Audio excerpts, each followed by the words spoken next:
Bonjour, Sid Roth, votre reporter d'enquête, ici avec Tom et Jenny Hauser. Tom, donnez-moi une pause. Vous faites $250 000 par an. Vous êtes un ingénieur nucléaire. Jenny, je suppose que vous êtes plutôt contente de sa carrière. Oh oui. Et puis un jour, il y a ce truc dans la tête, Jenny, c'est qu'il veut quitter son travail et entrer dans le ministère. Comment avez-vous eu cela dans votre tête? Eh bien, cela a vraiment été un voyage. Nous avons été sauvés environ en 1974. Ma femme a été sauvée en premier. Et le Seigneur m'a fait entrer dans le royaume. Je l'appelle par la méthode 2 par 4. Notre fille avait été malade. J'ai été sauvé. J'ai été élevé dans une dénomination méthodiste. Quand notre fille est tombée malade, toute ma formation scientifique, que j'avais vraiment fait de la science une idole, de la rationalisation. Je trouve que les ingénieurs ont très difficile de croire dans le monde invisible en tant que groupe de personnes. Lorsque quelqu'un est à côté de moi dans un avion, ils disent qu'ils sont ingénieurs, je dis « Oh, frère !» C'est ce qui m'est arrivé. Ma femme est rentrée à la maison et elle a dit qu'elle était sauvée et je me suis disputé avec elle. J'ai dit « Tu as été une bonne fille catholique, tu es sauvée, de quoi parles-tu » Eh bien, notre fille est tombée malade et à 9 mois, ils l'ont mise à l'hôpital. Nous avions un docteur juif, le docteur Nishman. Ils avaient tout essayé pour savoir ce qui n'allait pas avec elle dans les troubles intestinaux et ils ont essentiellement abandonné. Ils avaient essayé tous les tests et ils l'ont nourrie par voie intraveineuse. Ma femme est rentrée à la maison et a dit que nous allions au service de guérison et nous allons faire confiance à Jésus pour la guérir. Croyez-vous que c'était possible? Non, j'aurais pas pensé.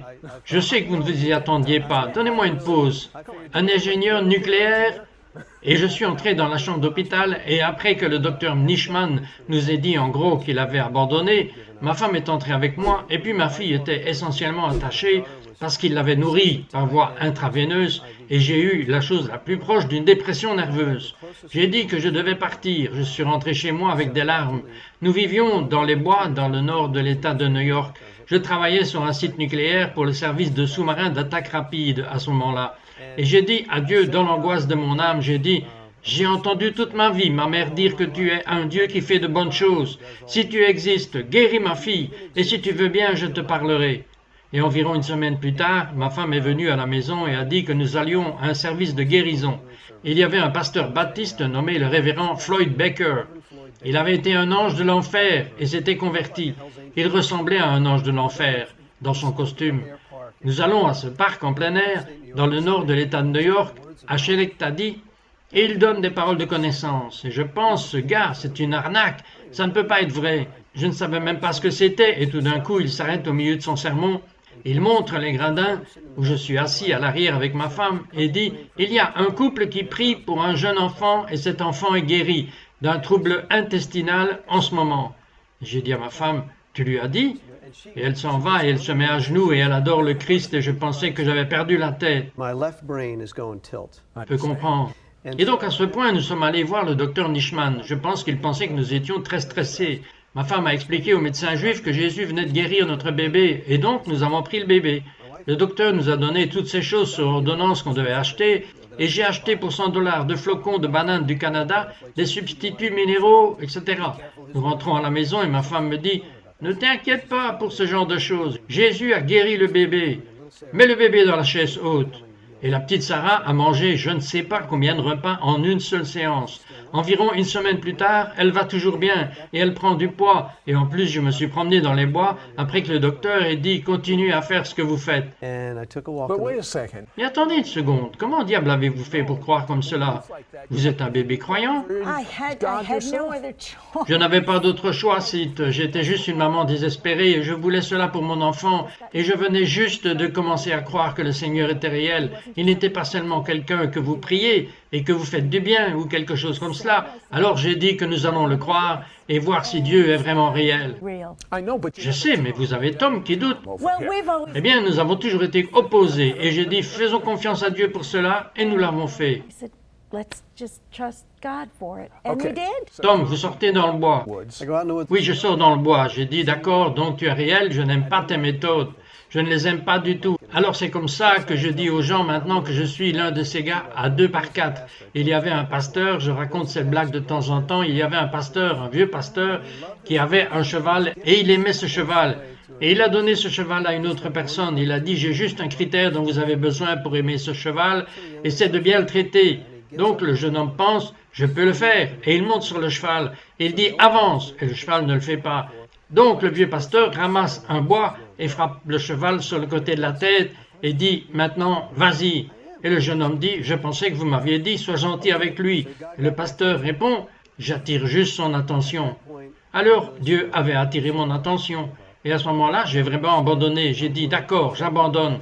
Je ne comprends pas, je suis prêt à vérifier mon rationalisme, tous mes trucs de science. J'ai fait de la science une idole. Tu as manifestement fait quelque chose ici que je ne comprends pas. Je veux plus. Et à ce moment-là, une semaine plus tard, ma femme a invité un jeune homme, un des hommes de notre église qui avait été dans cet office qui a conduit ma femme au Seigneur. Et il est venu et m'a dit, pourquoi n'abandonnes-tu pas? Et pourquoi ne te rends-tu pas? Tu seras libre. Comment puis-je faire cela? Il doit y avoir un plan, il doit y avoir un modèle. Je suis un homme de modèle. Il m'a conduit à Christ et en moins d'une minute, j'ai eu le don des langues et je n'ai pas vraiment compris ce que c'était. Il y a eu beaucoup de controverses. Vous savez ce qui s'est passé? C'est que vous aviez ce qui est connu comme, vous avez eu comme un pontage cardiaque.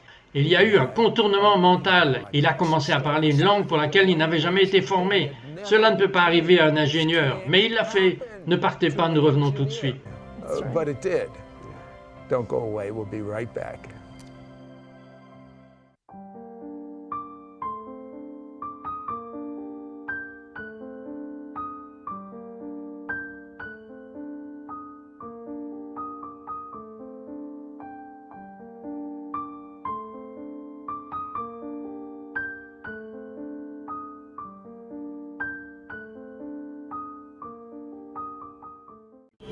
We now return to It's Supernatural. Bonjour, c'est Rod, votre reporter d'enquête ici avec Tom et Jenny Hauser.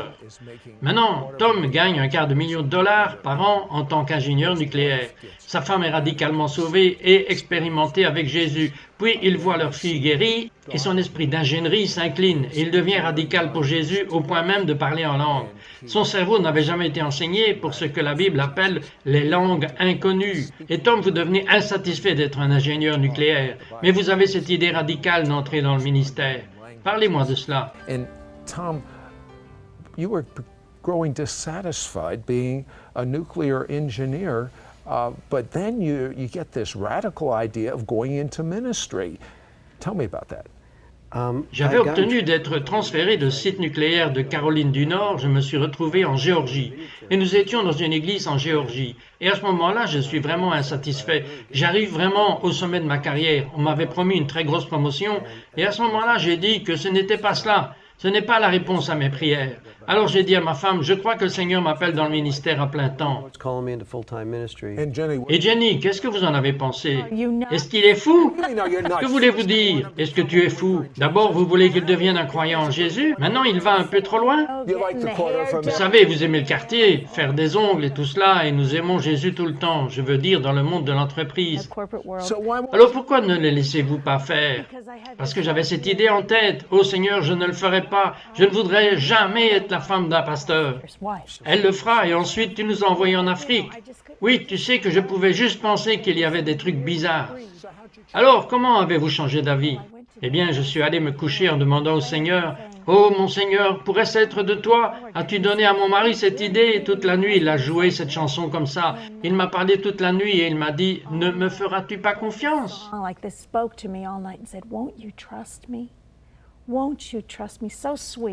Le Saint-Esprit m'a parlé si doucement et je me suis réveillé le matin et le Seigneur m'a donné cette sorte d'impression en 1989.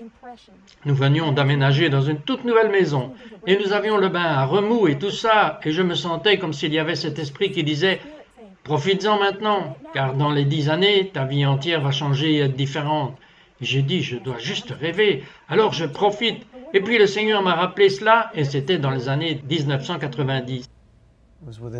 C'était dans les 6 mois qui ont suivi. Donc c'est presque 10 ans. Et j'ai dit, est-ce que c'est l'accomplissement de ce que je pensais que l'Esprit m'a dit? Et il a dit, oui, je vais te faire confiance, Seigneur. Alors, je l'ai dit à Tom, et il a dit quoi? What? Now she's scared. Now it's J'avais 3 toisons devant le Seigneur. J'avais demandé 3 choses au Seigneur. J'ai dit, Seigneur, tu dois donner à ma femme le même cœur parce que je n'irai pas dans le ministère sans lui. Puis, envoie-moi 2 personnes qui ne savent rien et laisse-les me parler à ce sujet. Dans cette nuit-là, une femme de notre église est venue et a dit, vous devriez être le pasteur de notre église. Et nous nous sommes disputés avec elle. Nous sommes retournés en Géorgie.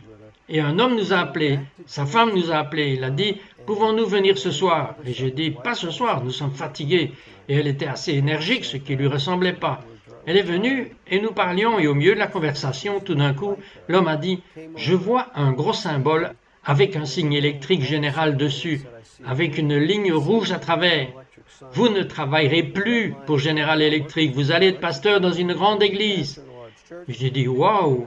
Et nous nous sommes regardés et j'ai dit que ça doit être la transformation du monde. that's it. Transformation of the world. Yeah, but Oui, mais Jenny, avez-vous déjà eu dans votre imagination la plus folle, pouviez-vous vous voir chasser les démons dans des pays étrangers comme le Brésil? casting demons out of people in foreign countries like Brazil ever, Jenny? Never in a million. Jamais dans 1 million d'années. Mais vous savez, c'est Dieu qui le fait. How do you like Avez-vous aimé les paroles que Jenny a données? Croyez-moi, regardez ce qui se passe lorsque 2 personnes disent « Oui, mon Dieu, je peux te faire confiance ». Nous revenons tout de suite et nous découvrirons les personnes les plus incroyables, libérées des démons. Ne vous en allez pas. set free of demons? Don't go away.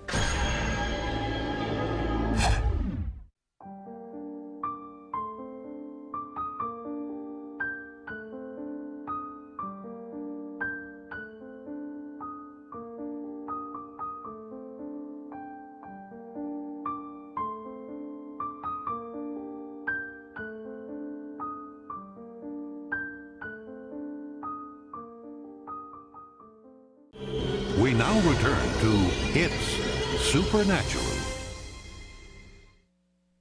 Hello, Sid Roth. Bonjour, c'est Rod, votre reporter d'enquête, ici avec Tom et Jenny Hauser.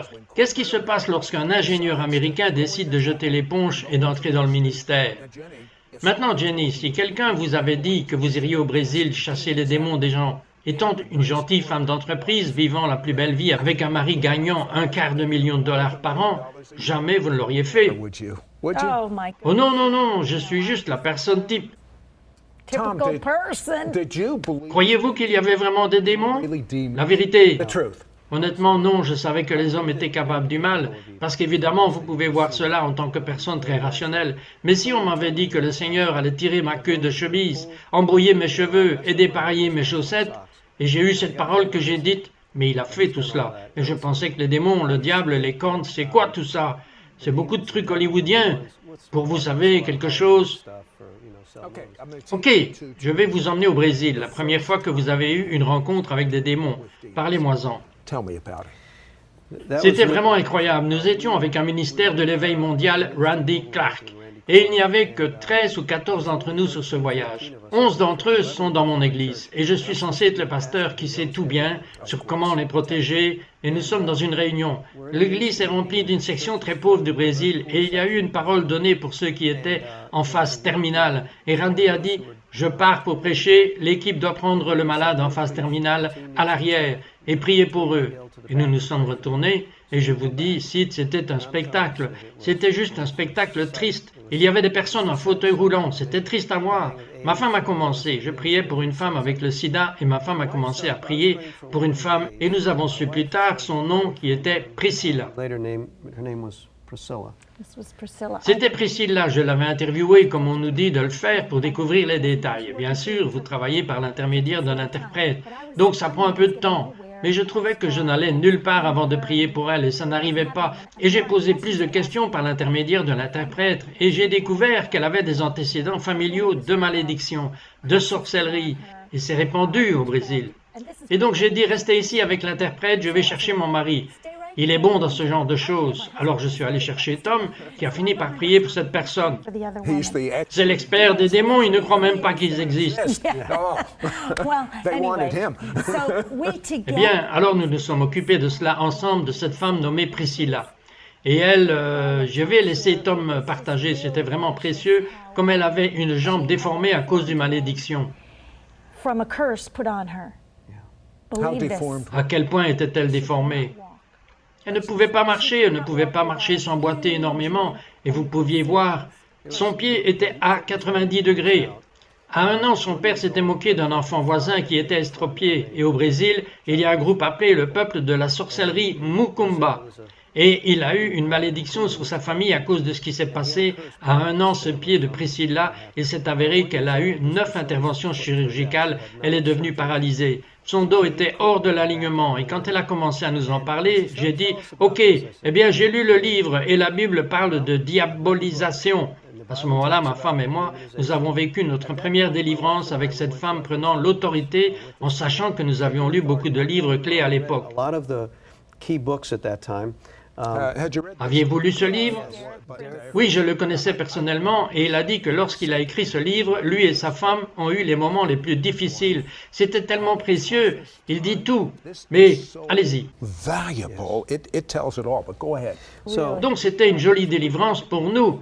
Je ne vous donnerai pas les détails, mais vous pouvez imaginer certains des trucs hollywoodiens. Et je pense, wow, chaque fois que j'ai utilisé le nom de Jésus, le royaume démoniaque répondait et il devait écouter et partir. Et donc à ce point, après environ 2 heures de cette délivrance, Priscilla s'est tournée vers nous à travers le traducteur et a dit « Je crois que je peux marcher ». Et avec ma femme d'un côté et moi de l'autre, elle a traversé la pièce. Son pied à 90 degrés s'était remis droit. straight. Really? Her back You- Vous pouviez voir que ce n'était pas complet à un moment, mais elle a définitivement commencé à marcher avec plus de force en boitant moins et elle était remplie de joie. And she was filled with joy. Je me demandais pourquoi, je sais ici que c'est l'ingénieur qui entre en jeu, je me demandais pourquoi n'y a-t-il encore que 5% de ce Dieu incomplet. La nuit suivante, elle est venue et j'étais très excité. Je l'ai fait venir et nous avons prié pour que le Saint-Esprit termine le travail. Et cite, au milieu de l'adoration, c'était comme si elle touchait une ligne électrique. Elle a commencé à trembler, elle est tombée sur le sol et son mari m'a regardé. Il était très heureux parce qu'il avait une femme infirme la veille. Et c'est vrai qu'ils ont un enfant d'1 an et ils étaient inquiets qu'elle soit également maudite. Et au milieu de tout cela, je lui ai dit, et j'ai senti l'Esprit en moi, et je ne connaissais pas beaucoup de portugais, mais j'ai dit, Seja curado em nome de Jesus. Be healed in sois guéri au nom de Jésus. Et juste devant mes yeux, sa jambe est devenue complètement droite. Il m'a regardé en disant, avez-vous vu cela? Cette nuit, le mari, Priscilla et leurs enfants d'1 an, fini, l'histoire guérie s'est approchée de nous, et elle nous a donné and she gave us that. Oh, she gave us a letter. Oh, elle nous a donné une lettre que je pensais que tu l'apporterais, mais en tout cas, elle l'a signée. Je vous aime. Merci beaucoup, Priscilla. Et il l'a dans une de ses Bibles. Nous aurions dû l'apporter, mais c'était un si précieux témoignage de l'amour de Jésus. Now, Of the love of Jesus. Tous les deux, vous avez aidé beaucoup de gens dans la délivrance, mais vous avez mentionné quelque chose appelé malédiction. Quels pourraient être certains des symptômes? Que si les gens qui nous regardent en ce moment ont des malédictions, quels seraient ces symptômes? have curses. What would some of the symptoms be? Des tourments, tels que la nuit, vous êtes incroyablement tourmenté, vous manquez de paix, ou vous faites des choses, vous savez, que vous ne voulez pas faire. Mais cela semble juste être des compulsions que je ne peux pas arrêter. C'est peut-être de la drogue, c'est peut-être de l'alcool, cela peut être de la pornographie. Il y a un endroit où vous ouvrez cette porte. C'est presque un endroit où vous invitez une présence. Personne ne se réveille en disant « je veux devenir toxicomane ou alcoolique » ou « je vais être quelqu'un qui mange trop ».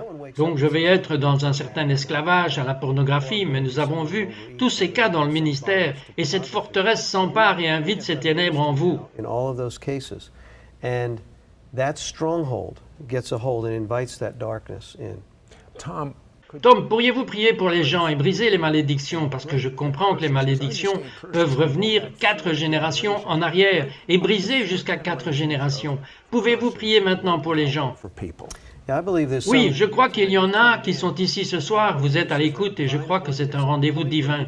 C'est un point où vous êtes arrivés. Je veux prier maintenant contre cette servitude. Au nom de Jésus, nous venons et nous prenons autorité sur toutes les malédictions générationnelles qui ont été placées sur vous. Ce qui a été visité sur vous, non par votre choix, et puis ceux qui sont coincés dans les servitudes, qui ont ouvert la porte au péché, et vous êtes maintenant dans un endroit où vous ne semblez pas pouvoir vous libérer. Au nom de Jésus-Christ, nous brisons cette autorité de votre vie. Nous vous demandons de venir et de courir aux pieds du Christ, et vous vous jetterez à ses pieds, et il vous libérera dans le nom de Jésus. Now, you sound like Maintenant, vous êtes sûr de cela? I'm J'en suis sûr, car je l'ai vu, la parole de Dieu ne reviendra pas sans avoir fait son travail. and not do its work. Tom, brièvement, encore une délivrance, parlez-moi-en. Probably the one that was very dramatic. Probablement celle qui était le plus dramatique. Nous avions un docteur diplômé dans mon église. Elle était dans mon église docteur diplômé UNCW, professeur. Je vais l'appeler par son nom, Sally. Chrétienne depuis 20 ans, elle était allée chez les psychologues. Elle avait dépensé des milliers de dollars chez les psychologues essayant d'être libre de ses tourments et de ses colères envers son mari qui était un non-croyant. Elle est venue me voir et elle m'a dit qu'il y avait quelque chose de vraiment mauvais. Quand je commence à prier, je commence à maudire mon Dieu. Ça, c'est quelque chose de mauvais. Je sais que ce n'est pas bon. Alors elle s'est installée et elle est entrée. Un de mes associés était avec moi, mon secrétaire de l'église, et nous avons commencé à prier. Elle a parcouru une liste de prières que nous faisions, et au milieu de cette dramatique, encore une fois, je vous dis juste comment c'est arrivé. Au milieu de la prière, elle a renoncé à la sorcellerie dans laquelle elle avait été impliquée. Elle avait été chez les médiums, sa mère était une chamane, un médium, et elle a demandé pour être pardonnée de cela. Elle a renoncé à la malédiction générationnelle, et quand elle a prononcé les mots « J'ai renoncé aux malédictions générationnelles de la sorcellerie », elle s'est levée dans un état violent et une voix masculine. C'est une petite jeune femme. Elle parlait d'une voix masculine. Elle a dit « Tu ne peux pas la voir, elle est à moi et je suis de haut niveau ». Et quelque chose est monté en moi. Je déteste l'ennemi qui est là pour détruire les gens. Et j'ai dit que je connais quelqu'un de plus haut niveau que toi. Et son nom est Jésus-Christ. Et tu n'as pas d'autorité sur elle. Et l'esprit a commencé à pleurer. Il a dit, bien, où vais-je aller? J'ai dit, va à l'endroit de la sécheresse que Jésus a créé. Et instantanément, elle est revenue et la personnalité de la femme s'est manifestée. Et elle a dit que c'était parti. Je sens que c'est parti maintenant. C'était il y a 2 ans et demi. Elle est venue rendre témoignage devant notre église. Elle a même apporté une somme d'argent pour bénir l'église parce qu'elle a dit « J'ai dépensé des milliers et des milliers de dollars avec des conseillers laïcs. Vous ne pouvez pas conseiller un démon. » Jésus l'a dit clairement dans la Bible. Il ne les a pas conseillés, il les a jetés. Vous savez, Derek Prince m'a dit personnellement « Dieu ne vous libère pas de vos amis, il vous libère de vos ennemis. Et ces démons sont des ennemis, mais je veux que vous compreniez cette vision. Le diable est, disons, de la taille d'un humain. Dieu est la taille du monument de Washington, je veux dire. Donnez-moi une pause. Lorsque vous dites le nom de Jésus, toutes les forces de Dieu viennent contre ces démons. Les démons ont en fait plus peur de vous que vous avez d'eux. L'amour parfait chasse toute peur, et l'amour a un nom. Son nom est Jésus. Et est-ce qu'il vous aime? Vous venez de lui tendre la main. You just reach out to him.